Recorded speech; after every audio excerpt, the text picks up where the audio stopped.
Mais regarde, ils peuvent être copains. Ah oui.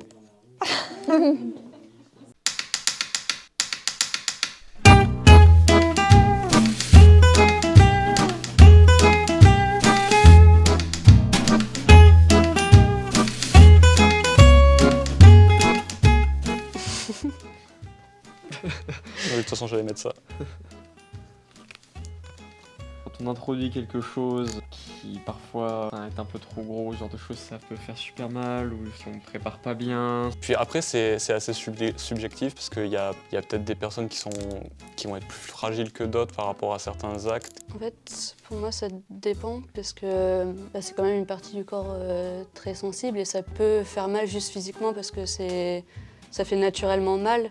Parce que c'est quand même une situation où tu te retrouves assez vulnérable. Ouais, voilà, c'est ça. Donc il faut réussir à comprendre que c'est vraiment médical, mais ça peut être dur quand même de se retrouver à l'aise, quoi. Moi, je pense que si ça fait mal, c'est que ouais, il y a un souci, qu'il y a quelque chose qui a pas forcément été mal fait, mais qu'il y a eu une incompréhension ou moi, je pense pas que ça doit faire obligatoirement mal, quoi.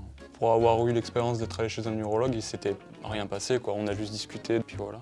Poser des bases de là on va faire un examen, je vais faire telle chose, telle chose, telle chose. Si jamais il y a un moindre souci, vous me dites, on arrête. Et je pense que le plus important c'est de faire le point quand même avant la séance avec la personne, Ouais, la savoir qu'est-ce qui va se passer, quoi. Ouais, voilà, la communication, C'est quoi. un cadre et des limites en soi. Ouais, voilà.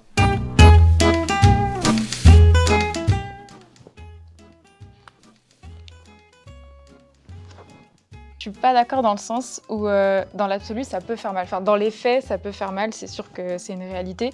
En fait, ça peut être désagréable, c'est sûr que c'est pas agréable autant dans l'examen en soi que dans la situation parce qu'on se sent vulnérable. Mais la douleur, c'est vraiment pas quelque chose de normal et faut se dire qu'à tout moment, on a le droit de dire stop. En fait, on a tendance à banaliser la douleur et on a le droit de se plaindre, de faire remarquer ce qu'on ressent tout simplement parce qu'on est légitime. Bon, j'aime bien la différence que tu as faite entre dans les faits, oui, ça peut faire mal. Par contre, est-ce que c'est normal? Bah non, en fait. On peut trouver peut-être des manières d'éviter ça. Par exemple, expliquer, poser des questions avant de faire leur examen. L'effet de surprise aussi peut faire mal. Enfin, c'est une violence psychologique et même s'il n'y a pas de douleur physique en soi, rien que le fait de ne pas être préparé, ça peut être une douleur. Ça peut être d'abord juste un entretien avec la personne où il se passe rien de plus. Mais aussi, ce qui est important, c'est qu'en fait, le gynécologue explique ce qu'il va faire. Et le fait de comprendre ce qui se passe, ça permet déjà de se sentir mieux en fait. Enfin, de savoir qu'est-ce qui va se passer, pourquoi est-ce que c'est utile. Et en fait, on a totalement le droit de remettre en question ce qu'ils font et ce qu'ils disent. Ils n'ont pas le savoir absolu malgré leur position de médecin. C'est une relation d'humain à humain et le contact est hyper important au-delà de la pratique. Il y a aussi le fait que la manière dont on peut ressentir le toucher des autres varie d'une personne à une autre. C'est ça, on établit des seuils de douleur qui sont dits normaux et on ne prend pas en compte le fait que ce que chaque personne ressent est légitime. Et si quelqu'un dit qu'il a très très mal, eh ben, il a très très mal. On n'a pas le droit de contester quelque chose qu'il ressent. Et de manière plus générale, on ne peut pas contester ce que les gens ressentent.